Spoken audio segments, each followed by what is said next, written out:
Okay. This is Mr. Newt Bates, and I'm going to be interviewing him for the communications project. So, first question, tell me about the family you grew up in, like where you lived, whether or not your parents are still living, things like that. Just general information. Okay. I grew up in Fort Wayne, Indiana. I was the youngest of three kids, two sisters, so I had a tough life. My parents are not living, they've been dead for many years, as you might guess. Okay, So, tell me a little bit more about your sisters. about my life. Sisters. One of them died at a very young age, 45, and the other one lived to be, I think, 85. And they were both nurses, both nice people. One had two children, one didn't have any. And she felt very, very bad about that. She wanted children so badly, but that didn't happen. Um, so, when your parents were alive, what did you learn from them? Like, as in like life lessons or... My dad was not a very good influence on me. He didn't give me a great deal of attention. He was kind of wrapped up in himself. My mother was a sweetheart of a woman. She did. So I think I came out of my childhood pretty well, really, under the circumstances. That is, that I had a very sweet mother and a rather unattentive father. He was okay. He wasn't an alcoholic. He didn't beat me. Right, there's always worse. So, did you marry? Oh, yes. Yes? Yes, I did. Alright, so tell me about the family that you've created, or about your spouse, or... Well, I'm married twice. Mm-hmm. I was married in 1956, and I married a woman by the name of Carolyn Comer.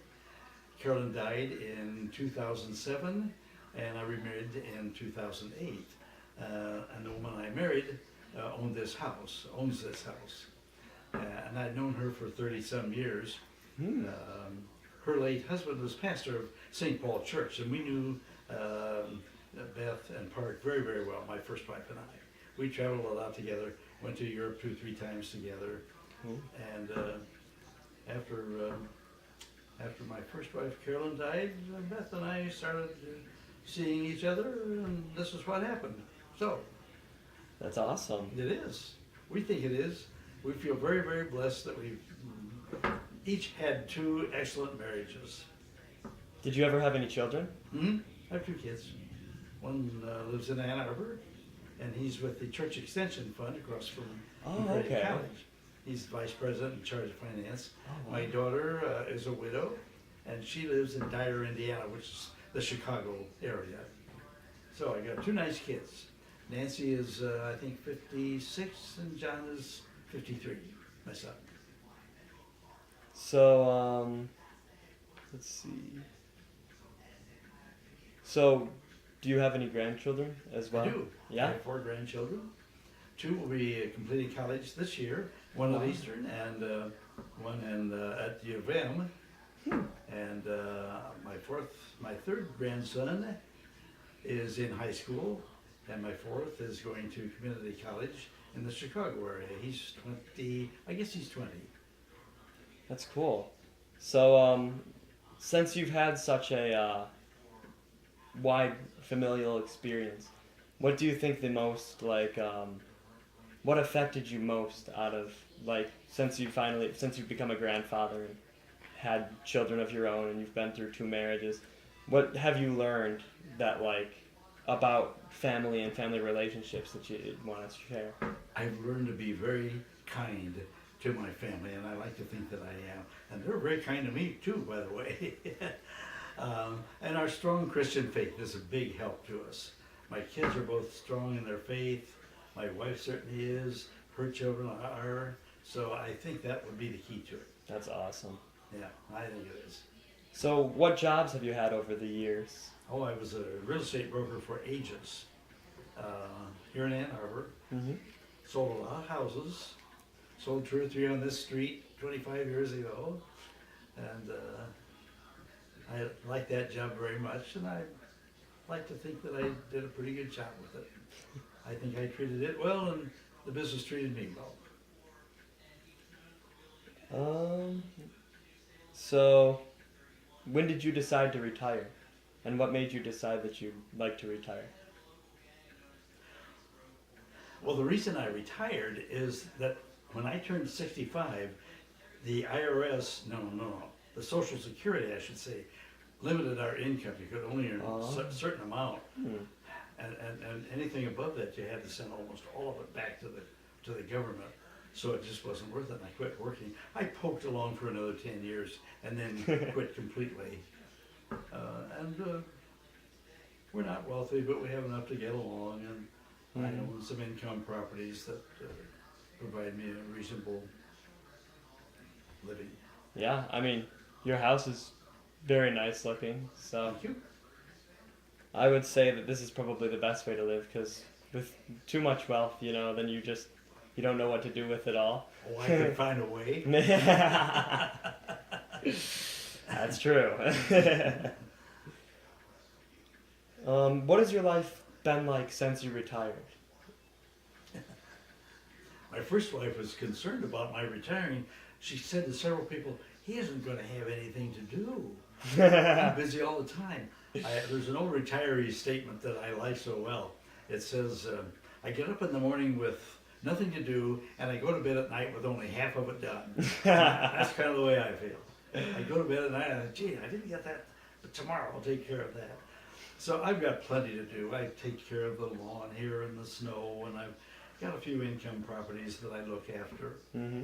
We have a place up in the northwest part of the state, and we spend time up there in summer, and we're going up there in a few days for 3 or 4 days. Oh, that sounds fun. Here's an odd question that I think this one's funny. Have you experienced prejudice or discrimination based on your age? No. That's good. No, it is good. I've heard people talk about that. I have never experienced that. I'm hoping that is kind of a thing of the past, because, I mean, I feel like my generation has, at least most of the people that I've met in my generation, have a pretty great respect for people of all ages. And so I think I haven't really seen, like in person, any discrimination against people because of their age. That's good to hear. It really is. The only thing I notice is that sometimes when I'm with a group of young people, I'm somewhat excluded from the conversation, probably because I'm not quite on their wavelength. You probably know what I mean by that. Yeah. But I can live with that. Right. So what historical events in the history of your life do you remember significantly? Whether they were something that happened specifically to you or large events like maybe the Kennedy assassination. That and what I remember so clearly is World War II. Yeah. I served just at the very close of World War II. I went into the Army and I spent 2 years in the Army in Germany. So that would be, in my opinion, the biggest historical event of all time. The atomic bomb, of course, was big. That ended the war in Japan, for which I think we're all grateful. So how do you view your years of service in the Army? Well, I had a pretty easy time. It was more of a vacation than military. At that time, the war was over, and I was in the occupational force, so I wasn't fighting. And the occupational force was pretty easy duty. Mm-hmm. Somewhere between the military and the Peace Corps is the way I looked at it. So it worked out very well for me. That's great. So how did you learn to drive? Because I know that many people of your generation, since driver's education wasn't as much of a thing as it is now, a lot of them just sort of, their parents taught them, or they just kind of learned by That was themselves. the latter. That's the way it was with me. I was out with a buddy one time. He said, "Hey, Newt, can you drive?" And I said, "Oh, sure." I've never driven a car in my life. Well, come on over here and drive. That was my driver's ed. Yeah, you're right. It's interesting that we did not have driver's education at that time. But there were far fewer cars, far less traffic, so it was easier to do it then. The best way to learn is first-hand experience, so. Well, it could have been bad. Let's see.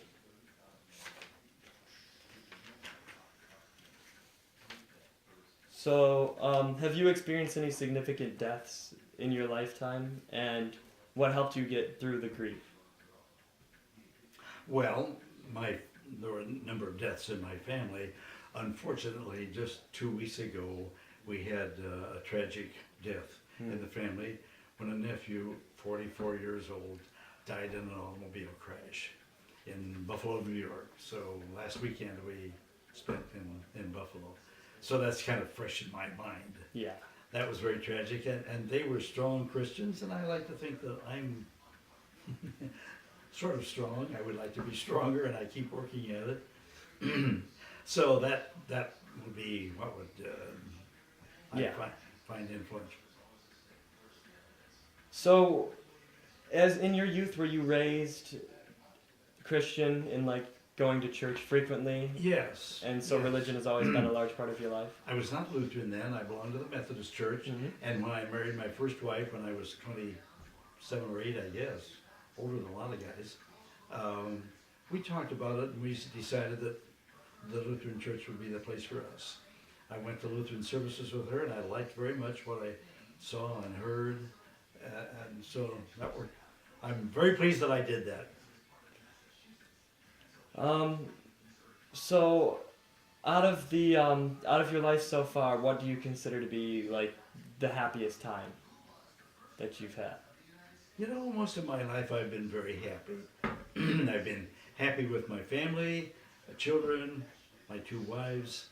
I've been happy with my homes. I've been happy with my occupation. We have a place up in the northwest part of the state, and I'm very happy with that. So I have a lot to be happy about, and I think that relates to being thankful. Yeah. And I'm very grateful and very thankful for those things. That's fantastic. Oh man, some of these questions are really Well, pass them by if they don't. I kind of want to read this one off to you because it's funny and you don't have to answer it because it's do you have any ideas of how you want your funeral and burial to be? And I'm like, I'm thinking I wouldn't really be thinking about that at any point in my life other than like the few weeks before I died maybe. So Well, yeah, I haven't given a lot of thought to that. I probably should. The day will come and I'll regret that I didn't. I am going to be buried up northwest in our little town called Arcadia, Michigan. Oh, I've been there. Have you? Yeah. Camp Arcadia? Yes, Oh, right on really? Lake Michigan. Fantastic. Oh, we have a summer home there, or a year-round home. That's where we're going in a couple of. Well, you've been there. Well, yeah, I'm glad to hear beautiful that. place. There it is. There's a little cemetery about 2 miles from town that's owned by the Lutheran Church there. So we have a number of family members that are buried there and will be buried there, including me. So that wasn't such a tough question. I just thought it was kind of funny that they put that on there. So, what are the best things about your age now? Well, one is that I don't have to go to work every day. That does sound fantastic. We do have a lot of leisure, my wife and I. She's still working part-time. She's 12 years younger than me. She's a social worker, mental health therapist with the county, and she's at work now. She takes care of the garden, I mow the lawn, I do the snow, that kind of stuff. So, in that sense, we get along very well. So, how did you meet your current wife? Her husband, as I said, was the pastor of St. Paul Church. We became acquainted with them very early on and became friends and traveled with them and spent time with them and they with us. What do you consider your most fulfilling accomplishments? My most what? Fulfilling accomplishments. Oh. Well, you know what? I play the theater pipe organ at the Michigan Theater. Oh, cool. And I've enjoyed that very, very much. I've played there for years and years, and I enjoy that a lot. It's very fulfilling. That's awesome. When you dream dreams, what do you dream about? I don't dream very much. I dreamed. What was that dumb thing I dreamed a couple of days ago? My goodness, now I don't remember. Well, what's the next question? All right. Can you describe the house that you lived in when you were a child? Yes, I can. It wasn't very old then, but it's about 100 years old now. And it was a 3-bedroom house, 1 bath, typical of houses at that time. Very few houses had 2 bathrooms then. And we had a normal sized yard, kind of like this, and a garage. It was a nice house. Probably by today's standards was rather small. Much smaller than this house, but we fit in very well, and I didn't feel that I was put upon at all. Did your family ever move? Move? Yeah. Yeah, we moved a couple times when I was a kid, and then I grew up in Fort Wayne. The company I worked for transferred me to Milwaukee and again to Ann Arbor. So my wife and I have moved several times from city to city. Did you have any pets? Yes, we had a cat. The cat was white. The cat's name was Rassy, R-A-S-S-Y. And Rassy lived to be 18. Wow. That's Yeah, pretty old. it's probably the care we gave him. I doubt my cat's gonna live that long. He doesn't eat right. He's pretty large. Where did you go to school? I went to a 2-year school in Fort Wayne. I went to high school in Fort Wayne. And over the years, I've taken some courses never at the U of M or at Concordia either, but when I was in Indiana, I took courses at Indiana University with some regularity. A lot of real estate courses too. So did you ever have a favorite teacher? Yes, he was my physics teacher, and he was very soft-spoken, very kind, very patient, and I think he did a good job of teaching us. Although the kind of physics that we studied when I was a senior in high school, those kind of classes are being given to kids in elementary school today. Yeah, I know, it's ridiculous. Yeah, it is. The amount that it's that information is changing and that children are expected to learn. And I mean, I guess there's some good to it and some bad to it, because I know I personally enjoyed school and I found it relatively easy to get through most courses. But my brother has a little bit more difficulty with it, and he's a lot more street smart than I am. So, I mean, I don't know how I feel about the way it's progressing, because I think it's a good fit for some kids and then maybe not for others, but I'm not sure how they address that. Well, it's interesting that your brother is more street smart than you. Is he younger or older? He's younger than I am. How did he acquire that? Naturally. I don't know, I've always been like, I have something in my mind that I want to do, and so I don't really think about the consequences too much sometimes, and I'll just go and do it. Yeah. Whereas he makes sure that it's like safe or something that's like intelligent to do. And then whenever I'm about to do something that he thinks maybe isn't the best idea, he'll be like, hey, maybe you shouldn't do that. That's kind of dumb. How old is he? He's I think he's 13. He'll be 14 very soon. Okay. What have you thrown away in your life that you wish you hadn't gotten rid of? My first automobile. Yeah. I didn't throw it away. I traded it in, but I would just love to have that car today. It was a 1947 Plymouth. Yeah, just a very, very nice car. I liked it a lot. I wonder, maybe I should keep my 1997 Ford Explorer around. By all means, if you can. The trouble with an old car is it's expensive to keep it because you got to garage it. And Yeah. And that Explorer, it's had some problems. Do you know when your first family member came to America, or like anything of their story? Yes. I might surprise you if I told you that my first relatives came here on the Mayflower. In fact, I had 2 relatives that came on the Mayflower. That may sound amazing, but when they got off the Mayflower, they either had to marry someone on the Mayflower or no one. Right. Native American is not something that they were going to marry. So I have those relatives. My dad's family grew up in England. My mother's family in Scotland. So I'm some Scotch and some English. And my wife says I'm a German wannabe because That kind of comes along with Lutheranism. I think it does. I think it does, yes. Let's see. So, as a kid, what did you do for fun and recreation? Well, I remember when I was, how old would I have been when I bought a bike? I'm going to say I was 11 or 12. And I saved my money and bought a bike. And that was the most fun and thing that because it gave me freedom. Yeah. Up to that point, if I ever got 3 blocks from the house, I was lost. But with the bike, I could get everywhere. So did you know your grandparents? I knew my grandfather and my grandmother. My grandfather Bates died when I was born, about the same time. But my grandfather on my mother's side was living until I was in my teens, and my grandmother Bates lived until, how old would I have been? 35, something like that. She was quite old when she died. Let's see. So, what is it that you remember most distinctly about your grandparents?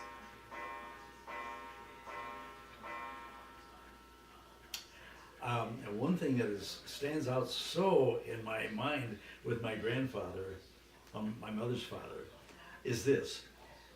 He lost a limb in an accident as a very young man. So he walked with what we called then a wooden leg, a prosthesis. And you could hear him coming because this leg clicked. Sounded like Captain Hook. That's really funny. And he was a kind of a kindly old guy.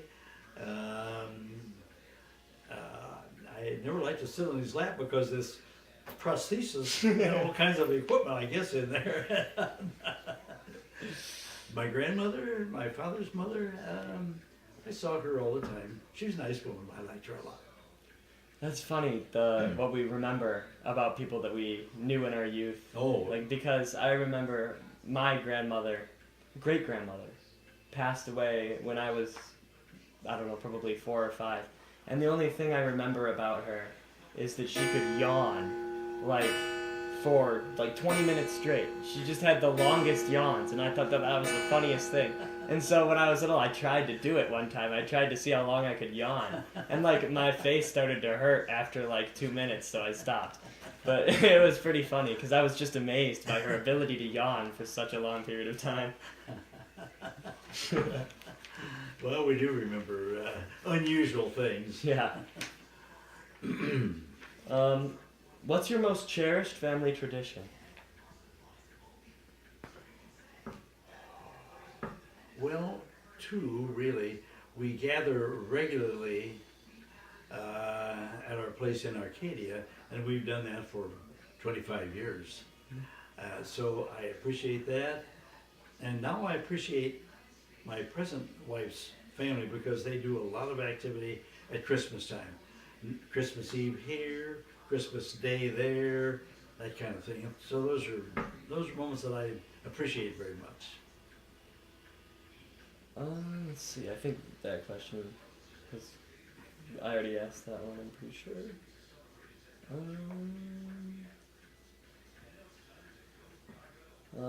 Do you remember anything about, what stands out in your memory about the births of your children? How did you choose their name, or where were you at the time?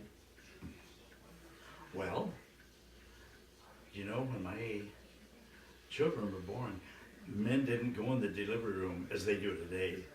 So I remember dropping off my wife at the hospital, taking her there, getting her situated, and said, I'll be back in 3 hours, I'm going to go work. So we don't get away with that today. My son is named after a dear friend of mine. My daughter is, we like the name Nancy, but her middle name is Joanne after my late sister. So you said that you named your son after a friend.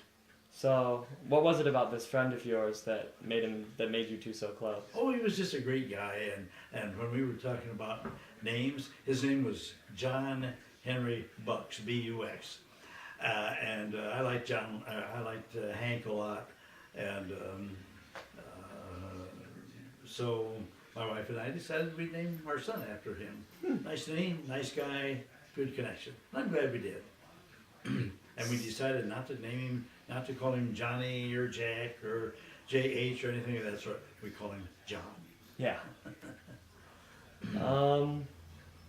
What are some important lessons you have learned in your life that you would like to pass on to today's youth?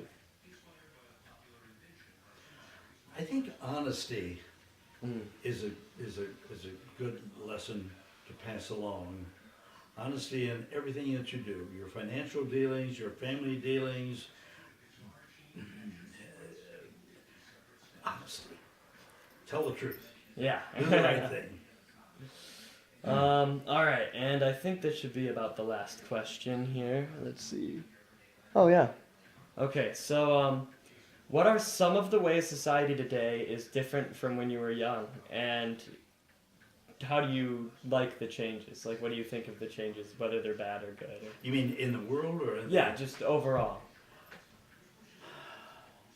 Well, overall, in many respects, we're so much better off than we were 60 years ago. We have better nutrition, better health care, better transportation. World events, that concerns me as it does so many people. Yeah. What's going on now in the Mideast and more recently in France. So those are the things that I see that have changed considerably over the years. Some for the better, some Right. not so good. All right, thank you very much. You're more than welcome. Thank you.